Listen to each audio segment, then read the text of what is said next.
R লোকে যদি বাতৰিটা চাইছে পাপা তুই ঘুৰিয়া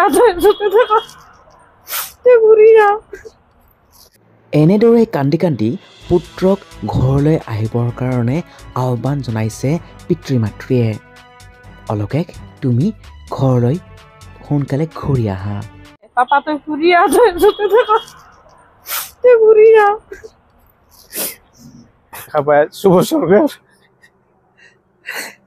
ইয়ার আগত অ্যাক্সিডেন্ট কইছে কয়দিন মান আগত ট্রেনের পর পড়ে কিনে মোর টাকা পয়সা বরবাদ আর হয়েছি আৰু এয়া হৈছে শুভ চৰকাৰৰ পিতৃও এনেদৰে হুক হুকাই কান্দিছে। আৰু এয়া যে আপোনালোকে স্ক্ৰীণত দেখা পাই আছে এই দুজনে হৈছে নৱম শ্ৰেণীত অধ্যয়নৰত দুইজন ছাত্ৰ অলকেশ নাথ আৰু শুভ চৰকাৰ। আৰু যোৱাকালিৰ পৰা এক প্ৰকাৰ নিৰুদ্দেশ হৈ আছে এই দুজন ক্লাছ 9ত পঢ়া ছাত্ৰ। আৰু সেইবাবেই এনেদৰেই পিতৃ মাতৃয়ে দুইজন ছাত্ৰৰ সন্ধানত এতিয়া সকলো ৰাইজকে অনুৰোধ কৰিছে আপোনালোকে যদি দেখিছে এই দুজন ছাত্ৰক তেতিয়াহ'লে আপোনাৰ ওচৰৰ আৰক্ষী চকীত নতুবা আপুনি স্ক্ৰীণত দেখা পোৱা নম্বৰটোত ফোন কৰি জনাওক। এতিয়া আপোনালোকক ক'ব বিচাৰিছোঁ প্ৰকৃততে ক'ত ঘটিছে এই বিশেষ ঘটনা। নমস্কাৰ, মোৰ নাম ৰাজকুমাৰ চৰকাৰ। মোৰ 2 নং ধুবুৰীতে ঘৰ। এইখন পাছফালে গাঁও, এইটো গাঁও হয় 2 নং ধুবুৰী। মোৰ ল'ৰা শুভ চৰকাৰ, তেওঁৰ বয়স 15 বছৰ বয়স। তেওঁ ক্লাছ 9ত পঢ়ি আছে, হাই স্কুলত পঢ়ি আছে। আৰু যোৱাকালি স্কুলৰ পৰা হেৰি কি বুলি কয় খানা পিকনিকৰ নামত ঘৰত কৈছে যে আমি পিকনিকত যাম। ৰাতিপুৱা 6টা বজাত ওলাই কিনে ঘৰৰ পৰা গৈছে। আৰু অলপ পিছত এনেকৈ সিদিনা যোৱাকালিতো গম পাওঁ যে সন্ধিয়ালৈকে আহি পোৱা নাই। তাৰপিছত খবৰ লৈ কিনে চাওঁ অক্ষয় নাথৰ ল'ৰাও এক লগৰ এইয়া আমাৰ ঘৰ আৰু এওঁৰ ঘৰ মানে পূব পশ্চিম অলপমান ওচৰতে অক্ষয় নাথৰ ল'ৰা, তাৰ নাম হ'ল এই অলকেশ নাথ, সিও নাই। দুইজনে নায়িকা হৈছে। তাই হাই ছেকেণ্ডাৰী স্কুলত পঢ়ে আৰু মোৰ ল'ৰা হাই স্কুলত পঢ়ে, ক্লাছ 9ত পঢ়ে। একে বয়সৰ 15 বছৰ ৰানিং চলি আছে। তো এনেকৈ আমি বহুত ধৰণৰ চিন্তা ভাৱনা কৰি খবৰ চবৰ কৰি থানাতো জনালোঁ ছাৰক যে ছাৰ এনেকৈ ছাৰে এতিয়া কি কৰি আছে নাজানো, যেনিবা তেওঁলোকে হয়তো বিচাৰি আছে, ভাবি আছে কি হ'ব। তো এতিয়া মই এনেকৈ জনাইছোঁ যে ৰাইজে যদি কিবা কাৰণত দেখা পায় শুভ চৰকাৰ ইয়াৰ আগত এক্সিডেণ্ট কৈছে কয়দিন মান আগত ট্ৰেইনৰ পৰা পৰি কিনে মোৰ টকা পইচা বৰবাদ আৰু আজি এনেকৈ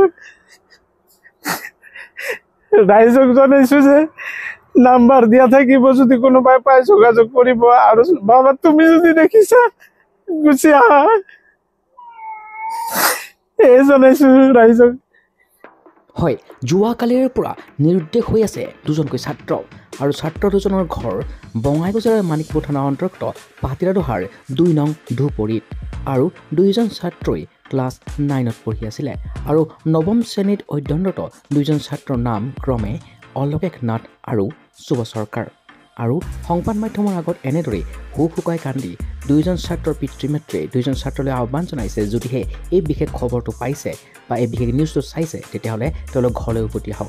আৰু যদি দুষ্ট চক্ৰৰ তেওঁলোকে বলি হৈছে তেতিয়াহ'লে মানিকপুৰ আৰক্ষী চকীত যি তেওঁলোকে এজাহাৰ দাখিল কৰিছে সেই এজাহাৰৰ ভিত্তিত যাতে উচিত তদন্ত কৰি দুইজন ছাত্ৰকে শীঘ্ৰেই ঘৰলৈ লৈ অহাৰ ব্যৱস্থা কৰে, তাৰ বাবেও তেওঁলোকে অনুৰোধ কৰিছে। আৰু যোৱাকালিৰ পৰা নিৰুদ্দেশ হৈ আছে দুইজনকৈ ছাত্ৰ। আৰু দুইজনকৈ ছাত্ৰই নৱম শ্ৰেণীত অধ্যয়নৰত হৈ আছিলে। আৰু ক্ৰমে মানিকপুৰ উচ্চ মাধ্যমিক বিদ্যালয় আৰু আনজন ছাত্ৰ মানিকপুৰৰ উচ্চতৰ মাধ্যমিক বিদ্যালয়ত পঢ়ি আছিলে। আৰু দুইজন ছাত্ৰৰ বয়স 15 বছৰ। আৰু পৰিয়ালৰ বৰ্গই জনোৱা মতে অলকেশ নাথে কালি পুৱা 6:30 বজাত চৰকাৰে বিতৰণ কৰা চাইকেল আনিবলৈ বঙাইগাঁৱলৈ যাম বুলি ওলাই গৈছিলে। আৰু আনজন ছাত্ৰ শুভ চৰকাৰে পিকনিকত যাম বুলি কৈ ওলাই গৈছিলে। কিন্তু আজিলৈ উভতি অহা নাই দুই কিশোৰ ছাত্ৰ। আৰু ইতিমধ্যে বিদ্যালয় কৰ্তৃপক্ষই জনাইছে যে বিদ্যালয়তো উপস্থিত হোৱা নাছিল দুইজন ছাত্ৰ। আৰু এতিয়া কি হ'ব, দুইজন ছাত্ৰ ক'ত আছে তাৰ সন্ধান অব্যাহত ৰাখিছে। ইতিমধ্যে মানিকপুৰ আৰক্ষী চকীত তেওঁলোকে এজাহাৰ দাখিল কৰিছে আৰু আৰক্ষীয়ে তদন্ত অব্যাহত ৰাখিছে। কিন্তু যি জনসাধাৰণ আছে জনসাধাৰণ তেওঁলোকে আহ্বান জনাইছে যদিহে এই দুজন ছাত্ৰৰ কিবা সম্ভেদ পায় তেতিয়াহ'লে স্ক্ৰীণত দেখা পোৱা নম্বৰটোত কল কৰি তেওঁলোকক যাতে জনায় বা ওচৰৰ আৰক্ষী চকীত তেওঁলোকে যাতে জনায়। আৰু স্বভাৱত নিৰ্জু অলোকেশ নাথৰ পিন্ধনত আছিল বগা চেক থকা মাটিয়া ৰঙৰ জেকেট, নীলা বিদ্যালয়ৰ লং পেণ্ট, ক'লা জোতা, মাটিয়া ৰঙৰ স্কুল বেগ আৰু শুভ চৰকাৰৰ পিন্ধনত আছিল ক'লা লং পেণ্ট, বগা ক'লা চেকৰ জেকেট, ক'লা জোতা লগতে ক'লা ৰঙৰ স্কুল বেগ। মোৰ ল'ৰা অলোকেশ নাথ কালি 6:30 বজাত মানিকপুৰ হাই ছেকেণ্ডাৰী স্কুলত ওলাই গৈছে। কৈছে কি চৰকাৰী স্কুলত চাইকেল দিব, তাতে চিগনেচাৰ মাৰিব যাব লাগে। চিগনেচাৰ মাৰিব যাই আহি বোলে আৰু ক্লাছ কৰিব। এনেকৈ ৰাতিপুৱা 6:30 বজাত ওলাই গৈছে। ওলাই যোৱাৰ পাছত ক্লাছ কৰাৰ কথা কৈছে 3:30 4টা বজাত স্কুলৰ পৰা আহি পায়। আমি ৰখি আছোঁ, আহিব বোলে 3:30 বজাত ক্লাছ কৰিব আহিব। সন্ধ্যাৰ লাগে চাওঁ ছোৱালীটোৰ কোনো খবৰ নাই। কৈছিল চৰকাৰী চাইকেল দিব, তাতে নাম মানে চিগনেচাৰ মাৰিব লাগে। ঘৰৰ পৰা ভালকৈ কৈ মেলি গৈছে, মাত তাত দি গৈছে। দুজন ল'ৰা আৰু তাৰ লগৰ একজন আছে, সিও গৈছে, সিটোও পোৱা নাই। তাৰ নাম সুভক নাথ আৰু মোৰ ল'ৰাটোৰ নাম হ'ল অলোকেশ নাথ। মানিকপুৰ হাই ছেকেণ্ডাৰীত ক্লাছ 9ত পঢ়ে। তাৰ বয়স 15 বছৰ। লগৰটোৰ 15 বছৰে বয়স, কিন্তু কালিৰ পৰা কোনো খবৰ নাই। তাৰ লগত মোবাইল নাই, পইচা নাই, ক'তবা গৈছে। সি যে কাম কৰিব তাৰ বয়সে হোৱা নাই। 15 বছৰ বয়সতো সি কোনো কাম কৰিব পাৰিব নহয়। কোনোবা য'ত দুষ্ট চৰ্ক ই কৰিব পাৰে। কিন্তু মানিকপুৰ থানাত আজি এজাহাৰ এখন দাখিল কৰি আহিছোঁ। থানাই কি একশ্যন লয় ইমিডিয়েট সিটোৱে অনুৰোধ জনাইছোঁ আৰু সমূহ ৰাইজক। আৰু এই নিউজটো, এই ভিডিঅ'টো যিমান মানুহে পায় পূৰা শ্বেয়াৰ কৰি দিব। কোনোবাই যদি ক'ৰবাত তাক লাগ পায় ৰাখি কিনে আমাৰ নাম্বাৰ দি আছোঁ, নাম্বাৰত কণ্টেক্ট কৰিলে হ'ল। অলোকেশ নাথ কালি স্কুলত যাওঁ বুলি কৈ বঙাইগাঁৱত চাইকেলত আনাওঁ বুলি কৈ চাইন কৰিব নিওঁ বুলি কৈ গৈছে। সেই যাই অহাই নাই কালিৰ পাৰে। অলোকেশে য'তে আছে তাতে ঘূৰি আহক। আৰু অলোকেশে যদি এই বাতৰিটা চাইছে, পাপা তই ঘূৰি আহ, তই ঘূৰি আহ।